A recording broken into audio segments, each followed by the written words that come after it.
இதுபோன்ற விமர்சனங்களுக்கு நான் பதில் சொல்ல விரும்பவில்லை. திராவிட முன்னேற்றக் கழக தலைவர் அண்ணன் மு.க. ஸ்டாலின் அவர்கள் மீதும் கட்சியின் முன்னணி பொறுப்பாளர்கள் மீதும் எனக்கு மிகுந்த மதிப்பு உண்டு.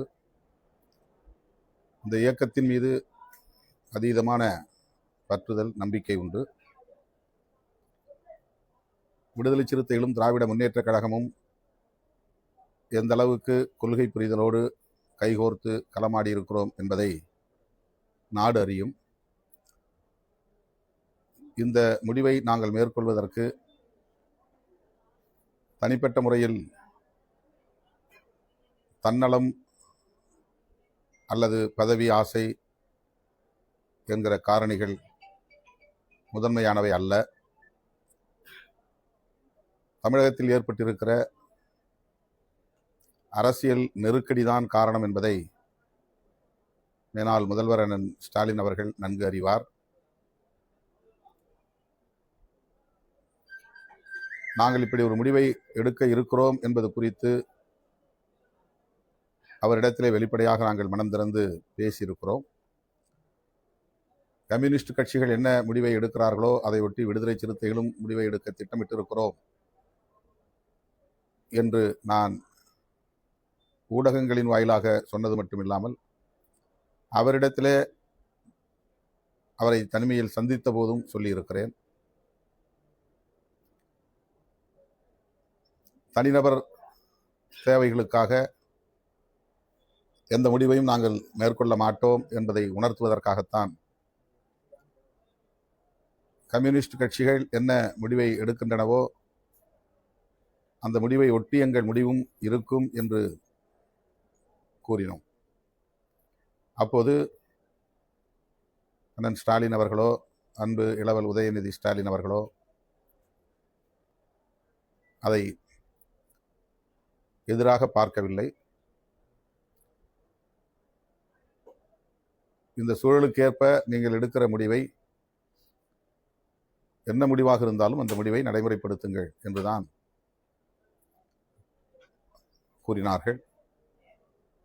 ஆகவே அவருடைய கவனத்திற்கு எடுத்து சென்ற பிறகுதான் இந்த முடிவை நோக்கி நாங்கள் நகர்ந்திருக்கிறோம். வெளிப்படையாக தாவேகா தரப்பில் இந்திய யூனியன் முஸ்லீம் லீக்கும் விடுதலை சிறுத்தைகள் கட்சியும் அமைச்சரவையில் இடம்பெற வேண்டும் என்று அழைப்பு விடுக்கப்பட்டது. அதன் பின்னர் இயக்கத் தோழர்கள், குறிப்பாக முன்னணி பொறுப்பாளர்கள் மீண்டும் இது குறித்து கலந்து பேச வேண்டும் என்று விரும்பினார்கள். 8ஆம் தேதி இரவு நடந்த உயர்நிலைக்குழு கூட்டத்தில் பெரும்பான்மையான தோழர்கள் 32 பேரில் ஒரு சிலரை தவிர பெரும்பான்மையான தோழர்கள் ஆதரவு நல்குவது என்று முடிவெடுத்து விட்ட பிறகு அமைச்சரவையில் இடம்பெறுவதுதான் சரியாக இருக்கும் என்ற கருத்தை முன்வைத்தார்கள்.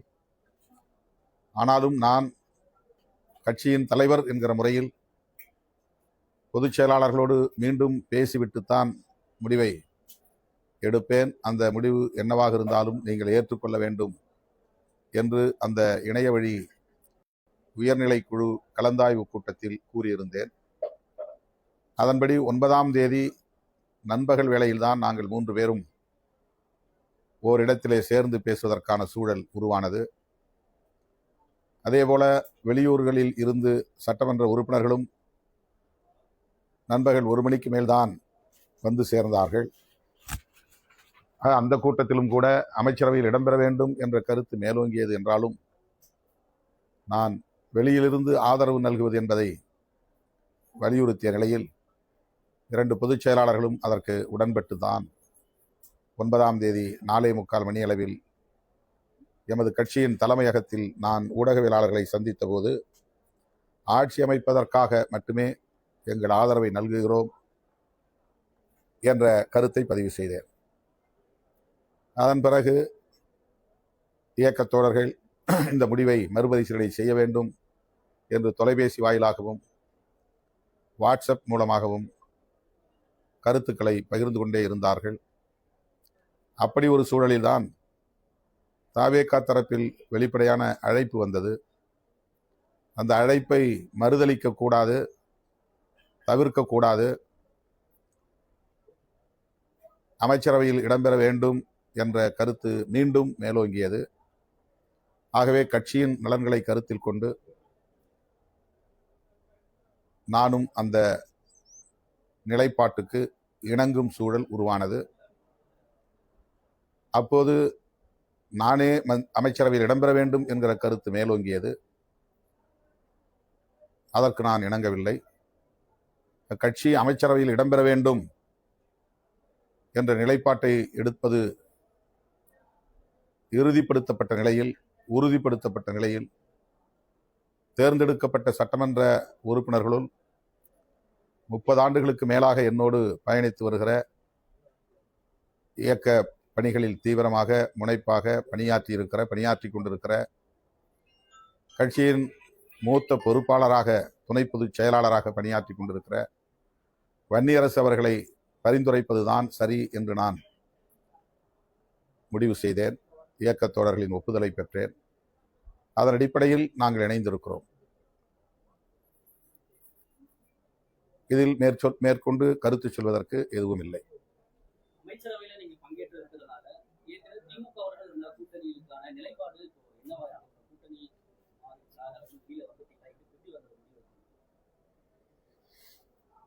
தேர்தல் நேரங்களில் தான் நாம் தேர்தல் தொடர்பான கூட்டணி தொடர்பான முடிவுகளை எடுப்பது வழக்கம். யாரோடு சேர்ந்து பணியாற்றினாலும் களமாடினாலும் தேர்தல் தொடர்பாக தேர்தல் நேரத்தில் தான் முடிவெடுப்போம். கடந்த காலங்களில் நாங்கள் தொடர்ந்து திராவிட முன்னேற்றக் கழகத்தின் தலைமையிலான மதசார்பற்ற முற்போக்கு கூட்டணியில் இடம்பெற்றோம். அது நீடிக்க வேண்டும், அது வலுப்பெற வேண்டும் என்பதற்காக தேர்தலுக்கு முந்தைய காலத்தில் என்னாலான அனைத்து முயற்சிகளையும் மேற்கொண்டேன், பங்களிப்பையும் செய்தேன். என்னை ஒரு துருப்புச்சீட்டாக பயன்படுத்தி திராவிட முன்னேற்றக் கழகத்தின் தலைமையிலான மதசார்பற்ற முற்போக்கு கூட்டணியை சிதறடிப்பதற்கு பல முனைகளில் இருந்தும் பல தரப்பினர் பல்வேறு பகீரத முயற்சிகளை மேற்கொண்டார்கள். அதற்கு கிஞ்சித்தும் இணங்காமல்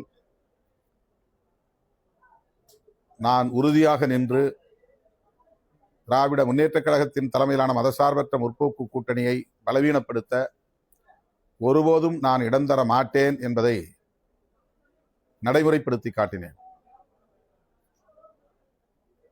இதில் யாரும் மாற்று கருத்து சொல்ல முடியாது, எதிர்கருத்தை சொல்ல முடியாது.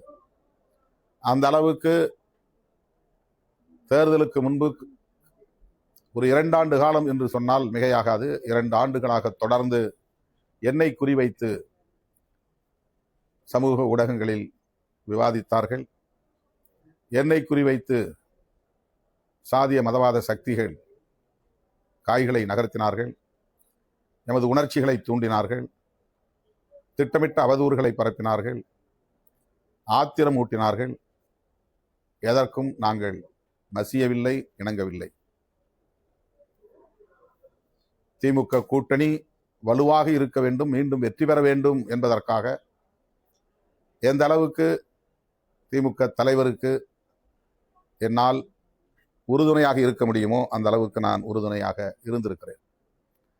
அதன் பின்னர் இந்த கூட்டணியை, தேர்தல் முடிவுகளுக்கு பின்னர் இந்த கூட்டணியை என்னால்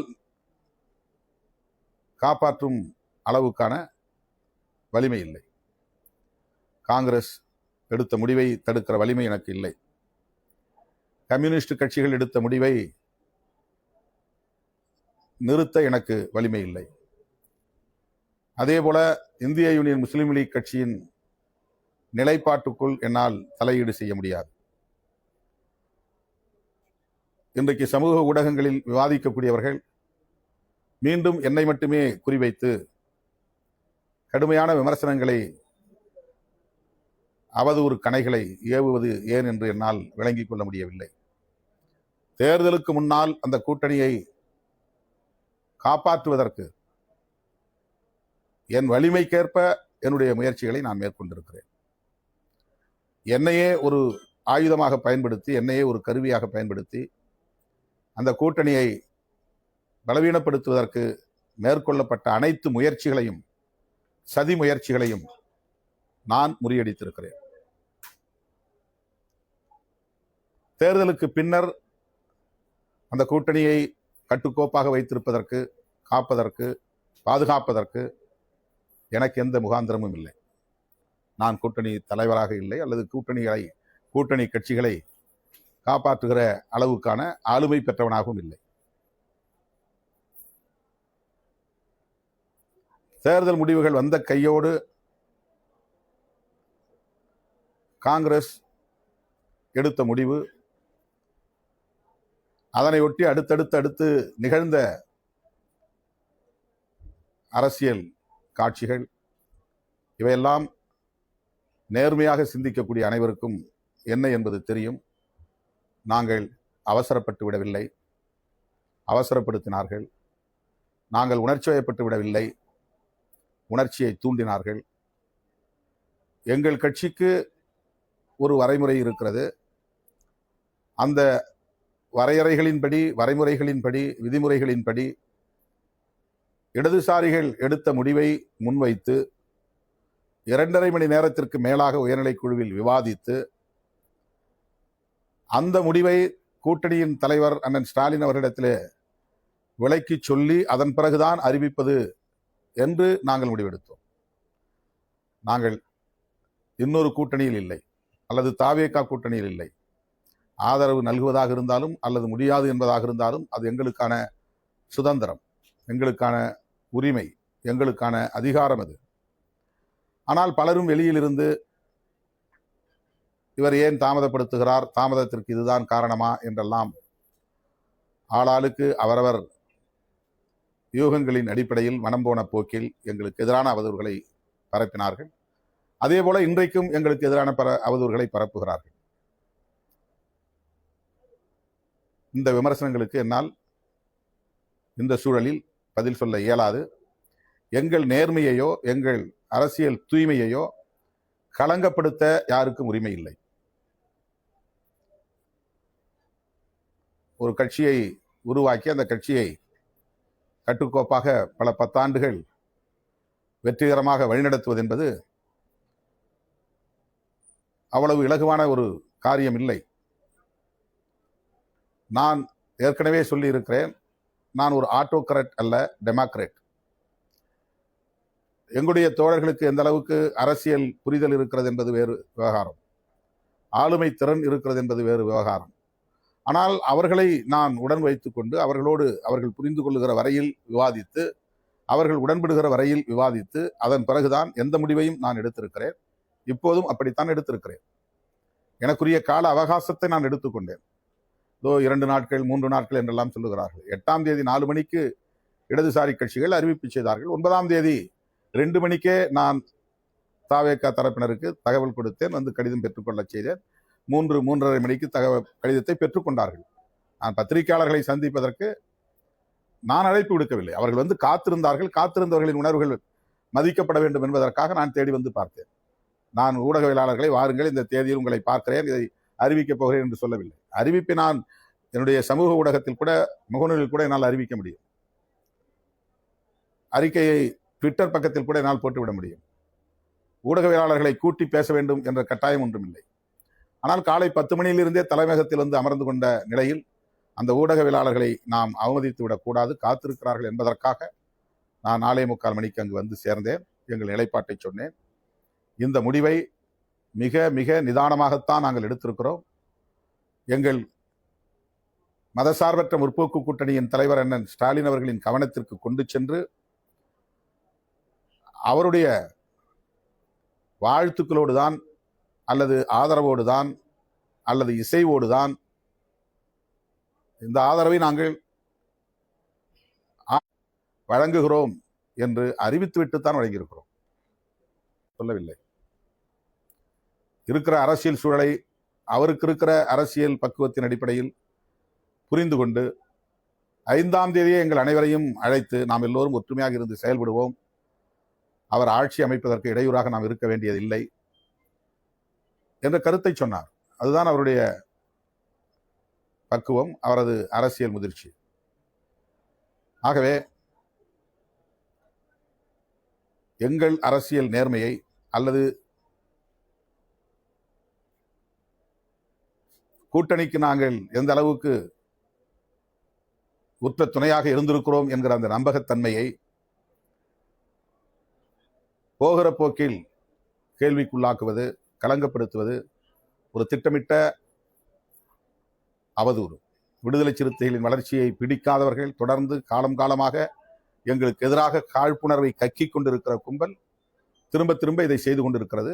எனவே இது குறித்து நாங்கள் மேற்கொண்டு கருத்து சொல்ல விரும்பவில்லை. முதலமைச்சர் விஜய் வந்து நாடாளுமன்ற தேர்தலில் விஜய் வந்து உங்களை தனிப்பட்ட விதத்துல பெரிய மரியாதை வச்சிருக்காரு. ஒவ்வொரு இடமே நம்ம பார்க்கிறோம். முதல் மாநாட்டில் கூட உங்களை தான் வெளிப்படையா அழைச்சாரு. அவர் வந்து திருச்சி கிழக்குல உங்களை வந்து போட்டியிடுவதற்காக அழைத்தால் நீங்க வந்து இந்த இடைத்தேர்தல்ல நீங்க அமைச்சர்களை வர வேண்டும் ரொம்ப விரும்புறாரு. அவரு தனிப்பட்ட விதத்துல ஒருவேளை திருச்சி கிழக்குல இடைத்தேர்தல்ல உங்களை போட்டியிட அழைத்தால் உங்களோட விருப்பம் என்ன? அமைச்சரவையில் நான் இடம்பெற வேண்டும் என்கிற விருப்பத்தை தாவேகா தரப்பில் வெளிப்படுத்தினார்கள். நான் அதில் உடன்பாடு இல்லை என்பதை தொடக்கத்திலேயே சொல்லிவிட்டேன். இப்போதும் அந்த நிலைப்பாட்டில் தான் நான் இருக்கிறேன். ஒருவேளை அழைத்தாத மறுத்துருவீங்க? அது ஏன் யூகமான கேள்வி? எல்லாமே யூகமான கேள்வியை கேட்டு யூகமா பதில் சொல்லி அதை நீங்க வந்து திசை திருப்பி திரிபுவாதம் செய்து அவதூறு பரப்புவது தான் வழக்கமாக இருந்து கொண்டிருக்கிறது. யூகமான கேள்விகளுக்கு இங்கு இடமில்லை. காங்கிரஸ் வந்து நாடாளுமன்ற தேர்தல், அடுத்து உள்ளாட்சி தேர்தல் எல்லாத்துலயுமே வந்து தாவேகாவுடன் கூட்டணி அப்படின்றத வந்து அவங்க அந்த முடிவை எடுத்துட்டாங்க. நாங்கள் அப்படி இந்த முடிவை நாங்கள் எடுத்தது, இடதுசாரிகள் எப்படி வெளியிலிருந்து ஆதரவு தெரிவிக்கிறார்களோ அதை போல்தான் நாங்களும் ஆதரவு தெரிவிப்பது என்ற முடிவை எடுத்தோம். ஆனாலும் அரசியல் சூழலுக்கு ஏற்ப இந்த முடிவையும் நாங்கள் எடுக்கும் நிலைக்கு ஆளாகி இருக்கிறோம். அவ்வளவுதான். அடுத்த வர உள்ளாட்சி தேர்தலாக இருக்கணும், நாடாளுமன்ற தேர்தலாக இருக்கணும், எதையுமே நான் உங்கள்கிட்ட பேசல. பயணிக்கூட வாய்ப்பு இருக்காங்க. அப்புறம் திரும்ப ஒரு யூகமான கேள்வி எதுக்கு?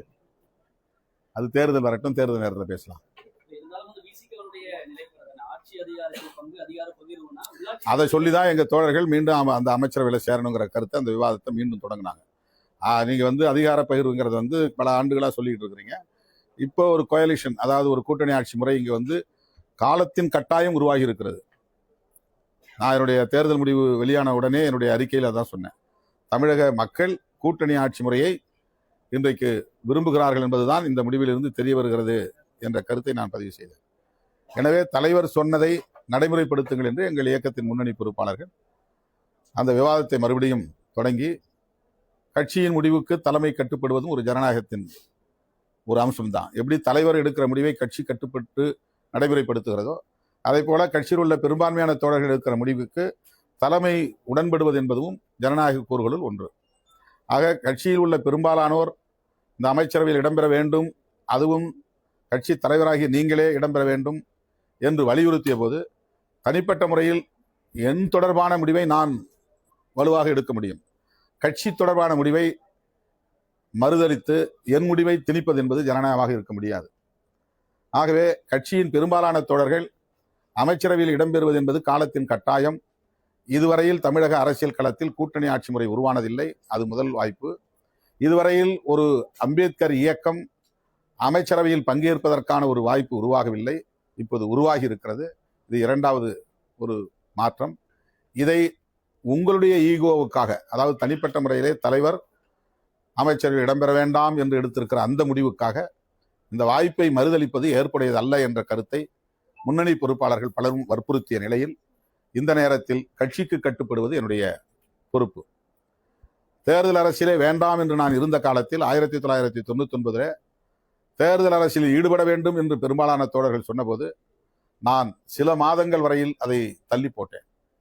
பொறுமையாக உணர்ச்சி வயப்பட்டு முடிவெடுக்க வேண்டாம், நாம் தேர்தல் அரசியலில் ஈடுபட வேண்டாம் என்று 10 ஆண்டு காலம் தேர்தல் அரசியல் வேண்டாம் என்று இருந்த இந்த இயக்கம் 10 ஆண்டுகள் கழித்து தேர்தலில் ஈடுபட வேண்டும் என்ற கருத்தை முன்வைத்த போது உடனடியாக அதை என்னால் ஏற்றுக்கொள்ள முடியாமல் சில மாதங்கள் தள்ளி போட்டு மீண்டும் மீண்டும் பேசித்தான் கட்சி எடுத்த முடிவை நான் ஏற்றுக்கொண்டேன்.